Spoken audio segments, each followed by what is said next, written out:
नंद स्वात्मज उत्पन्ने जाता ह्लादौ महामनः। जब से आनंद का जन्म और हो गया है, नंद महाराज तो मानो महामन बन गए हैं। महामन का अर्थ क्या है? कि जो बहुत बड़े हृदय वाला है। जो बड़े हृदय वाला व्यक्ति होता है वो कंजूस या कृपण नहीं होता, कंजूस प्रवृत्ति का नहीं होता।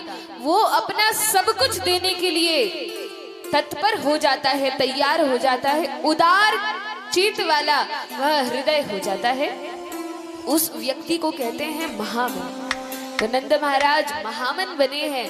आज तो ब्रज में जो मैया, जो बाबा, जो ग्वाल बाल, गोपी, ब्राह्मण, संत जो भी उनके द्वार पर आ रहे हैं, नंद बाबा सब कुछ देने के लिए तैयार हैं। देखिए, नंदोत्सव की सुंदर कथा का तो हम श्रवण करेंगे और आप सभी ने बड़ा सुंदर सुंदर नृत्य करके नंदोत्सव मना भी लिया। लेकिन लीला के साथ तत्व को समझना बहुत अधिक आवश्यक है। अब यदि आप लोगों की इच्छा हो तो भगवान के थोड़े तत्व भाग पर विचार विमर्श किया जाए। यदि इच्छा नहीं है तो सीधे कथा कथा कहकर आगे बढ़ेंगे। कैसा करें आप ही बताइए? तत्व पर विचार करते हैं, थोड़ा तत्व समझते हैं कि ये कृष्ण तत्व क्या है, कौन भगवान है, क्यों प्रकट हो गए। तो देखिए, भगवान श्री कृष्ण वे कहाँ नित्य निवास करते हैं? क्या धाम है भगवान का? ऐसे तो भगवान सर्वत्र हैं, लेकिन भगवान गोलोक वृंदावन धाम में अपने श्याम सुंदर रूप में श्रीमती राधा रानी के साथ नित्य निवास करते हैं।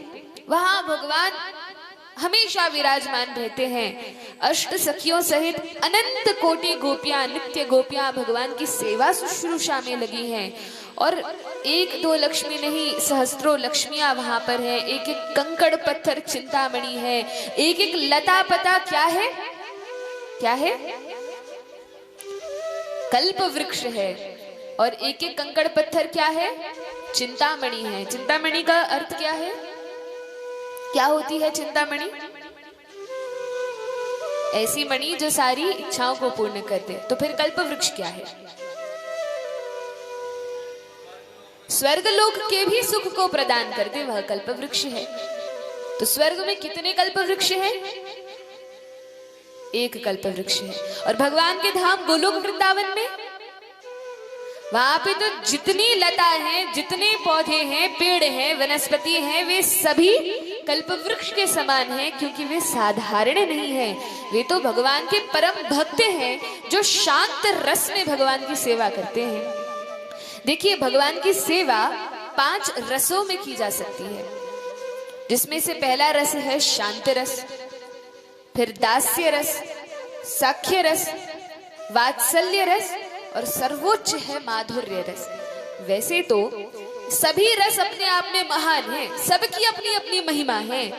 फिर भी जो गोपियां हैं, भक्तजन हैं, खासकर कि जो वृंदावन के भक्त हैं, ये माधुर्य रस को सर्वश्रेष्ठ मानते हैं। अच्छा, अब शांत रस क्या होता है? तो कहा, शांत रस वह रस है जैसे वृंदावन की जो लता पताएं हैं, या जो कंकड़ पत्थर हैं, या जो भगवान के सुंदर महल बने हैं, या जो गायें हैं, वे सभी किस रस में है? शांत रस में होकर वे भगवान की सेवा में लगे हैं। सेवा में है। भगवान निकुंजों में लीला करते हैं। यदि निकुंज में बेल नहीं होंगे, फूल नहीं होंगे, तो भगवान को आनंद कैसे आएगा? तो वे भक्त ही बेल बन जाते हैं, लता पता बन जाते हैं, सुंदर सुंदर फूल बन जाते हैं, और सुंदर महल बन जाते हैं, गद्दे बन जाते हैं, तकिया, बिस्तर, सब कुछ भक्त बन जाते हैं। तो ये जीव, जैसे हमारे इस लोक में ये जो सारी चीजें हैं, ये माइक है, फिर ये पटिया है, ये गद्दा है, ये चादर है, क्या इनमें प्राण है? नहीं है, ये तो निर्जीव है। लेकिन भगवान के लोक में निर्जीव कोई वस्तु नहीं है, वहां पर सब कुछ चेतन है, सब कुछ सजीव है। तो उस धाम में शांत रस में भक्त इस प्रकार से सेवा करते हैं। फिर दूसरा रस कौन सा है? दूसरा रस दास्य रस।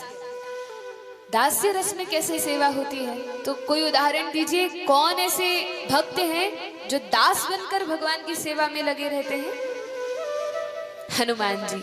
आहा, तो ये हनुमान जी महाराज हमेशा दास्य भाव में होते हैं और भगवान की सेवा में नित्य निरंतर लगे रहते हैं। क्या आनंद है भगवान की सेवा करने का। तो हनुमान जी जैसे अनेक भक्त हैं जो दास्य रस में भगवान की सेवा करते हैं। फिर है साख्य रस। साख्य रस की अपनी ही बड़ी सुंदर महिमा है। मित्रता का अनुभव अपने आप में बड़ा श्रेष्ठ अनुभव है और भगवान के मित्र होना कितनी दुर्लभ और कितनी सुंदर बात है। अच्छा, साख्य रस में कौन भगवान की सेवा करते हैं? अर्जुन साख्य रस में सेवा करते हैं और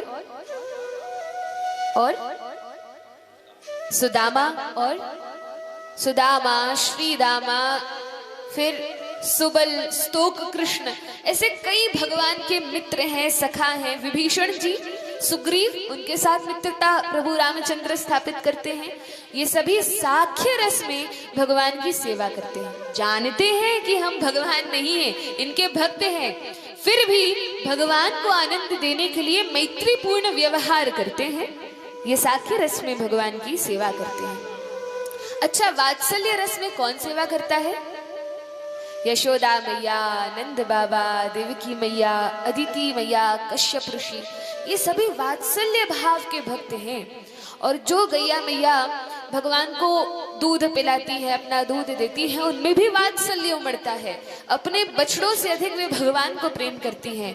और केवल यशोदा मैया नहीं, बल्कि यशोदा मैया की आयु की जितनी अन्य अन्य गोपियां हैं ब्रजमंडल में, वे सभी भी भगवान कृष्ण को अपना पुत्र ही मानती हैं और बड़ा स्नेह, बड़ा वात्सल्य भगवान से करती हैं। तो ये सभी वात्सल्य भाव की गोपियां भी ब्रजमंडल में निवास करती हैं।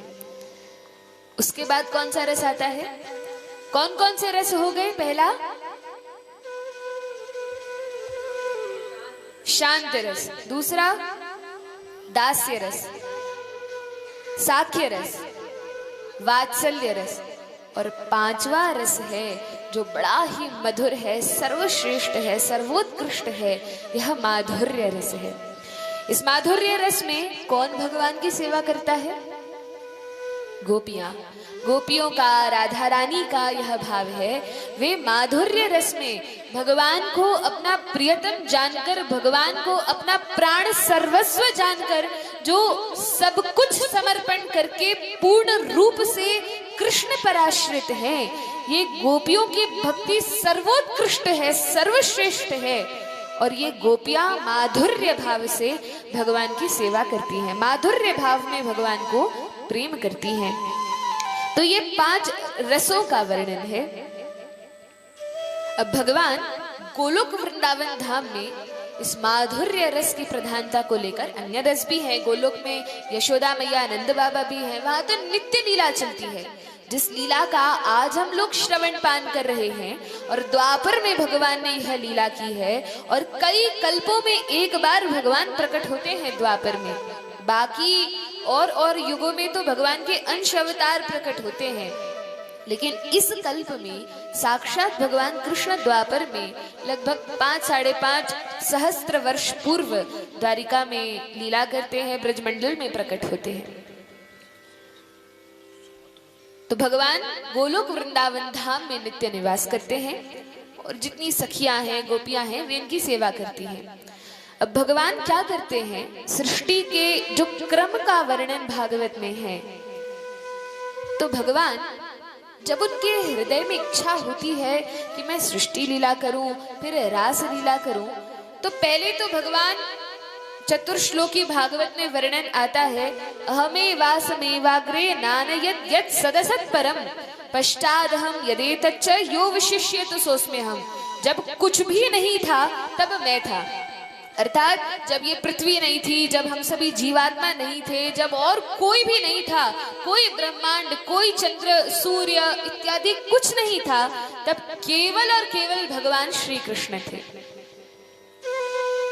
और जब बाद में महाप्रलय होगी, कुछ नहीं रहेगा, तब भी केवल भगवान होंगे। तो यह तो भगवान की सृष्टि लीला भी चल रही है। तो भगवान कहते हैं जब कुछ नहीं था तब मैं था, लेकिन जब भगवान की इच्छा होती है कि वे थोड़ी लीला करें, थोड़ा खेल करें, तो भगवान क्या करते हैं? भगवान अपना ही विस्तार करते हैं। इसलिए कहा जाता है कि भगवान से अलग कुछ नहीं है, क्योंकि सब कुछ भगवान से ही तो उद्भूत है। भगवान ने ही तो अपना विस्तार करके सब कुछ प्रकट किया है। तो भगवान अपना विस्तार करते हैं। सर्वप्रथम तो अपने हृदय को ही प्रकट करके श्रीमती राधा रानी के रूप में उनका प्राकट्य होता है। राधा कृष्ण नहीं अन्य, राधा और कृष्ण में कोई भेद नहीं है। राधा कृष्ण एक आत्मा दुई देह धोरी अन्योन्य विलसे रस आस्वादन करे। राधा और कृष्ण वास्तव में एक ही हैं, लेकिन लीला का आस्वादन करने के लिए वे जो श्री गौर हरि है, जो एक ही है, वे विस्तार करते हैं, अपने हृदय को प्रकट करते हैं। और जब श्री राधा रानी प्रकट होती है, रास मंडल को देखती हैं, दौड़ती हैं, तो धावन क्रिया हुई। दौड़ने को संस्कृत में क्या बोलते हैं? धावन। और जब राधा रानी धावन करती हैं और देखती हैं ब्रजमंडल में कोई सुंदर पुष्प है, उस पुष्प को लेकर आती हैं और अपने स्वामी प्रियतम भगवान श्री कृष्ण को समर्पित करती हैं, तो यह आराधन हुई। राधा रानी धावन करके आराधन करती हैं, इस कारण उनका नाम राधा पड़ जाता है। बोलिए श्रीमती राधा रानी सरकार की जय। राधा रानी का प्राकट्य होता है। फिर भगवान और सृष्टि लीला करना चाहते हैं, तब क्या करते हैं? तो संकर्षण को, संकर्षण कौन है? कौन है संकर्षण? कल बताया था बलराम जी।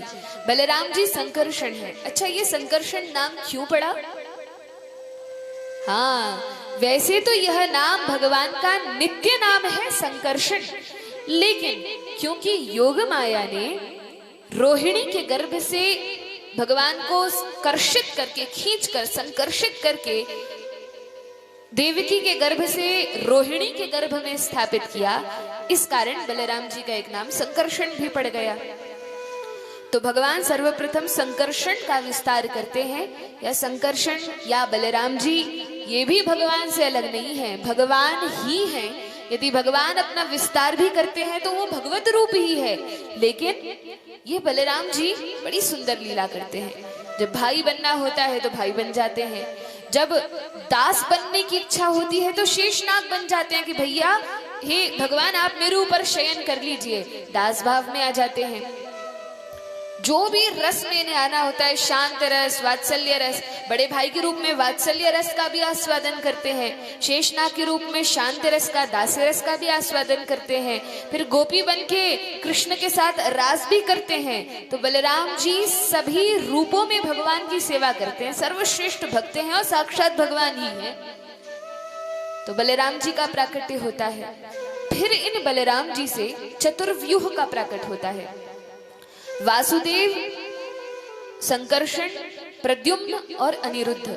पुनः संकर्षण से संकर्षण प्रकट होते हैं चतुर्व्यूह में, और फिर इनसे नारायण का, फिर पुनः इस चतुर्व्यूह का एक बार, और इस प्रकार से यह श्रृंखला है। भागवत में जब विस्तार से पढ़ते हैं तब समझ आता है, एक बार में नहीं, कई बार पढ़ेंगे तो समझ आएगा।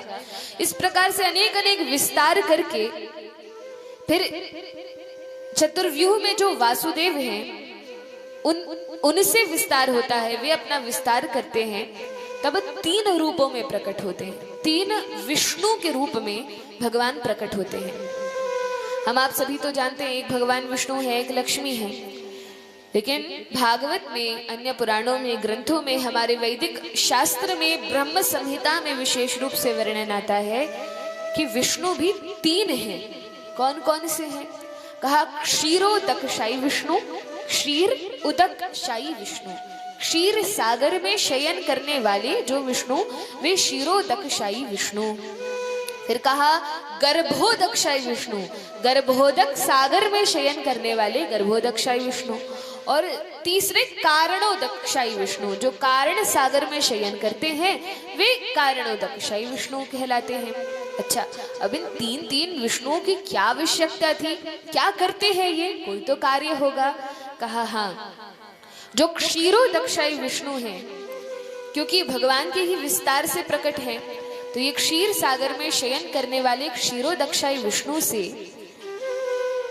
अलग अलग मनवंतर में, कल्पों में जो भी सृष्टि का क्रम है, भगवान के जो अवतार होते हैं, जैसे मत्स्य अवतार, कूर्मा अवतार, नृसिंह अवतार, वराह अवतार, वामन अवतार, राम अवतार, कृष्ण अवतार, ये सारे अवतार कहाँ से आते हैं? तो कहा ये जो क्षीरोदक्षाई विष्णु हैं, इनका कार्य है कि ये अपनी अंश रूप में इस पृथ्वी पर अवतार के रूप में तब तब प्रकट होते हैं जब पृथ्वी पर संकट होता है, भक्त प्रार्थना करते हैं, तब भगवान प्रकट होते हैं। गर्भोदक्षाई विष्णु के नाभि कमल से ब्रह्मा जी का प्राकट्य होता है।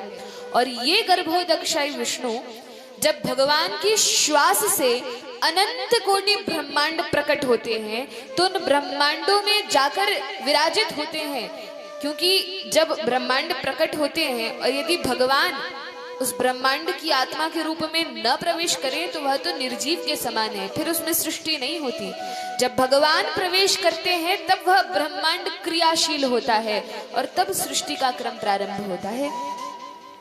कारणोदक्षाई विष्णु क्या करते हैं?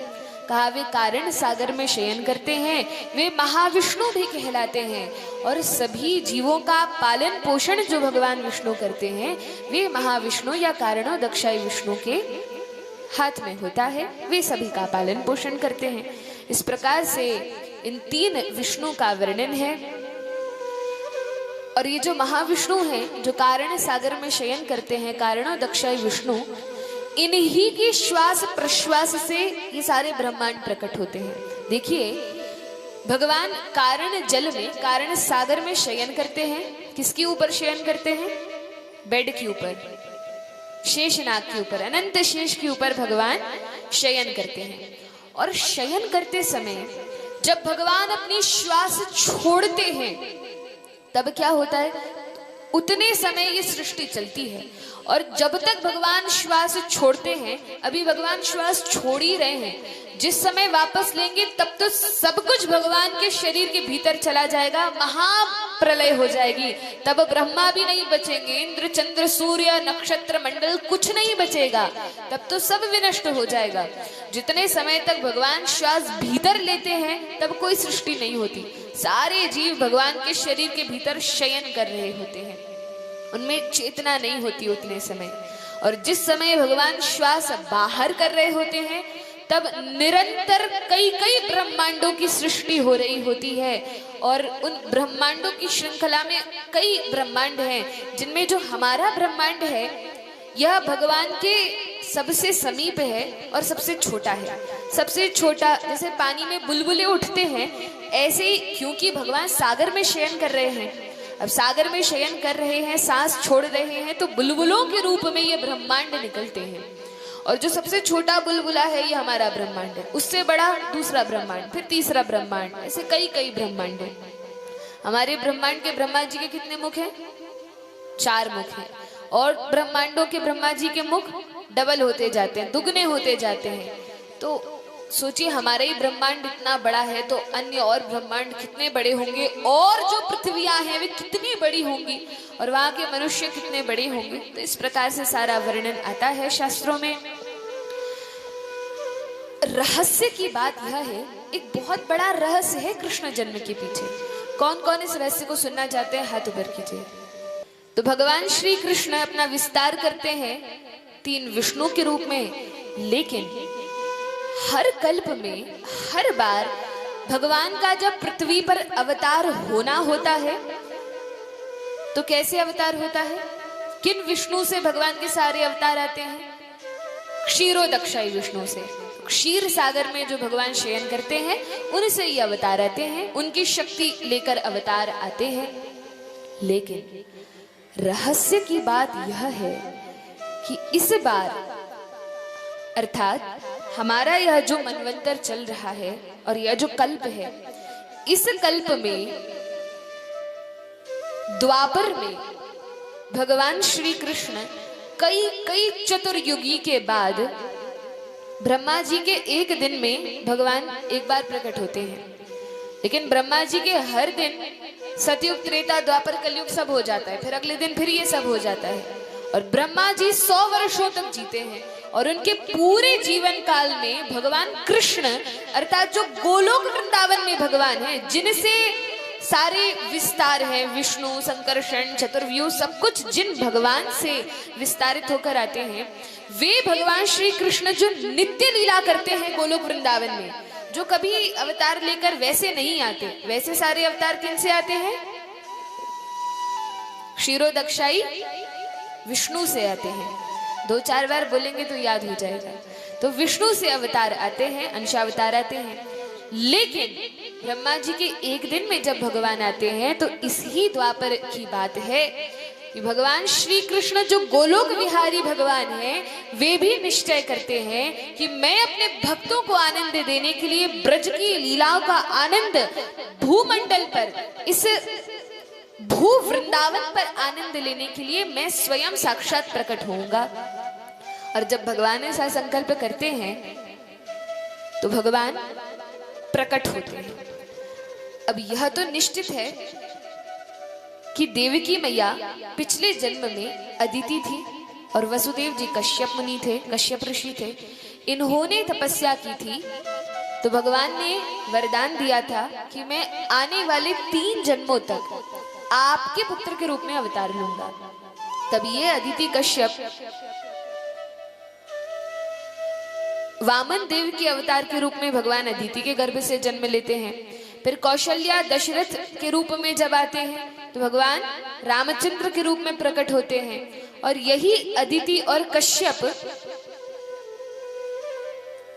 कृष्ण अवतार में कौन होते हैं? देवकी और वसुदेव। लेकिन भगवान श्री कृष्ण कौन से? जो गोलोक वृंदावन में निवास करते हैं, वे भगवान जब पृथ्वी पर आने का निश्चय करते हैं तो वे देवकी वसुदेव के यहाँ नहीं आते, क्योंकि यह वरदान जो था यह तो विष्णु के अंश रूप के लिए था। जैसे क्षीरोदक्षाई विष्णु से जो हर बार अवतार होते हैं तो रामचंद्र के रूप में अवतार हुआ, वैसे तो रामचंद्र भी पूर्ण अवतार हैं, पूर्ण कलाओं से युक्त हैं। लेकिन वामन रूप में भगवान आए, रामचंद्र के रूप में आए। ऐसे ही देवकी वसुदेव के यहाँ जो नियमित क्षीरोदक्षाई विष्णु से अवतार होता है, तो विष्णु के अवतार रूप में भगवान आए, अवतार लेकर अर्थात उतर कर आए। लेकिन जो भगवान श्री कृष्ण गोलोक विहारी हैं, जब उनके भी आने की इच्छा होती है तो वो देवकी के गर्भ से नहीं आते। अच्छा, अब आप लोग एक बात बताइए कि भगवान श्री कृष्ण जब प्रकट होते हैं तो किसके गर्भ से प्रकट होते हैं? मैया तो भगवान की 2 हैं। कौन कौन मैया है? देवकी और यशोदा। लेकिन गर्भ से जन्म देने वाली माता कौन है? कौन कौन कहता है देवकी? हाथ ऊपर कीजिए। बाकी सब लोग हाथ नहीं उठा रहे। इसका अर्थ कि भगवान ने देवकी के गर्भ से जन्म नहीं लिया, तो फिर किसके गर्भ से लिया? यशोदा के गर्भ से जन्म लिया। अच्छा, कितने लोग कहते हैं यशोदा के गर्भ से भगवान ने जन्म लिया? यशोदा मैया के गर्भ से भी नहीं लिया और देवकी मैया के गर्भ से भी नहीं लिया। हाँ, अवतार लिया, ठीक है, अवतार लिया, प्रकट हुए। किसके माध्यम से? कौन कौन कहता है देवकी? कौन स्वीकार करता है देवकी के यहाँ भगवान अवतरित होकर आए? सभी मानते हैं। कोई यशोदा मैया वाला है कि नहीं यशोदा मैया के गर्भ से लिया था? यशोदा मैया वाला कौन कौन है? कोई भी नहीं, एक भी नहीं मानते कि भगवान यशोदा के गर्भ से आए थे। चलिए, तो ये बात तो पक्की है कि भगवान देवकी के गर्भ से प्रकट होते हैं। लेकिन शास्त्रों में एक बहुत बड़ा रहस्य है जो संत जन, आचार्य गण प्रामाणिक रूप से हमें बताते हैं। हमने टीवी में तो यही देखा है, सीरियलों में, कि भगवान देवकी के यहाँ जन्म लेते हैं। लेकिन वो तो उन भगवान का जन्म होता है जो हर बार क्रम से विष्णु के अवतार रूप में आते हैं। वे भगवान कृष्ण अवतार का समय आता है द्वापर में, तो हर बार देवकी के यहाँ प्रकट होते हैं। लेकिन इस बार जब भगवान गोलोक विहारी भगवान कृष्ण भी आने का संकल्प करते हैं कि मैं साक्षात वृंदावन धाम को लेकर, राधा रानी को लेकर, यमुना जी, गोवर्धन पर्वत सबको लेकर प्रकट होऊंगा, तब भगवान देवकी के गर्भ से नहीं आते, तब भगवान यशोदा के गर्भ से जन्म लेते हैं। अब ये बात बड़ी अटपटी लग रही होगी, लेकिन इसके कई प्रमाण शास्त्रों में हैं और सभी प्रामाणिक आचार्यों ने इस बात को स्वीकार किया है। अच्छा, क्या क्या प्रमाण है? तो भागवत में वर्णन आता है। भागवत में तो थोड़े रहस्यमय रूप से वर्णन है, लेकिन वर्णन अवश्य है, कई प्रमाण है। भागवत में वर्णन आता है कि नंद बाबा ने भगवान श्री कृष्ण का जात कर्म संस्कार करवाया। कौन सा संस्कार? जब तक आवाज सबकी नहीं आएगी तब तक आगे के प्रमाणों पर चर्चा नहीं होगी। कौन सा संस्कार? जात कर्म संस्कार कराया। क्या होता है ये जात कर्म संस्कार?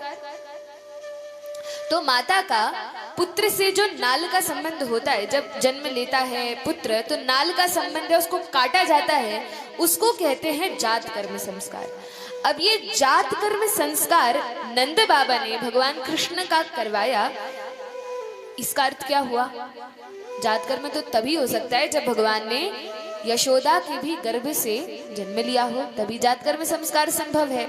यदि वसुदेव जी लाकर रख देते तब तो जात कर्म संस्कार की कोई बात ही नहीं थी, लेकिन इसका वर्णन है, अर्थात भगवान ने यशोदा मैया के भी गर्भ से जन्म लिया। अच्छा, हो सकता है सुखदेव जी ने ऐसे ही कह दिया हो कि ये संस्कार करवाया, ये संस्कार करवाया, उसमें कह दिया हो, लेकिन शास्त्र वचन ऐसे नहीं होते। शास्त्र में यदि कोई बात लिखी है तो वो पूर्ण प्रामाणिक होती है।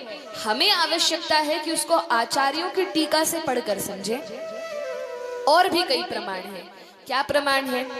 तो वर्णन आता है कि भगवान जिस समय योग माया को आदेश देते हैं गोलोक वृंदावन में कि पृथ्वी पर अत्याचार बहुत बढ़ गया है, हमारी इच्छा है प्रकट होने की, तुम जाओ और बड़ी बहन बनकर जन्म लो, ये आदेश दिया। अभी हमने सुना था छोटी बहन बनकर। भगवान कृष्ण कहते हैं कि हे देवी, आप मेरी छोटी बहन बनकर यशोदा के गर्भ से जन्म लो। अब छोटी बहन तो तब होगी जब कोई बड़ा भाई होगा। तो भगवान ने इस प्रकार से कहा, अर्थात पहले भगवान का जन्म हुआ और उसके तुरंत बाद योग माया का यशोदा मैया के गर्भ से जन्म होता है। ये प्रमाण भी यदि अधिक समझ न आया हो तो और भी प्रमाण है। वैसे तो कई प्रमाण हैं, यदि उन प्रमाणों पर चर्चा की जाए तो एक दो दिन की पूरी कथा उन प्रमाणों पर निकल जाए, लेकिन कुछ ही प्रमाणों से हम बात को स्वीकार करके आगे बढ़ेंगे। एक बार की बात है, पूर्णमासी जो भगवान की लीला में एक गोपी है, वृंदावन में निवास करती है, वे पूर्णमासी आती हैं ब्रज में और यशोदा मैया को आशीर्वाद देती हैं कि हे यशोदा, तुम्हारे घर पुत्र का जन्म होगा। इसका अर्थ क्या हुआ? यशोदा मैया के गर्भ से लाला का भी जन्म होगा। और प्रमाण मिलता है कि जिस समय भगवान श्री कृष्ण का प्राकट्य होने वाला था, उस समय नंद महाराज को स्वप्न होता है कि कोई नील मणि, कोई बड़ा ही सुंदर बालक जो नीलमणि के समान है, उनके हृदय में प्रवेश कर रहा है। और वे जो हृदय में प्रवेश कर रहे हैं, तो स्वप्न में इस प्रकार का दर्शन हुआ। इसका अर्थ है कि नंद बाबा के हृदय में भगवान प्रकट होते हैं और तब यशोदा के गर्भ से भी प्रकट होते हैं। अन्य प्रमाण मिलते हैं, जिस समय भगवान श्री कृष्ण वृंदावन से मथुरा की ओर गमन करते हैं, तो कौन लेने आएंगे अभी भगवान को? जब भगवान वृंदावन से मथुरा जाते हैं तो कौन लेने आता है? कंस किसको भेजते हैं? कहा अक्रूर जी को भेजते हैं, अक्रूर लेने आते हैं।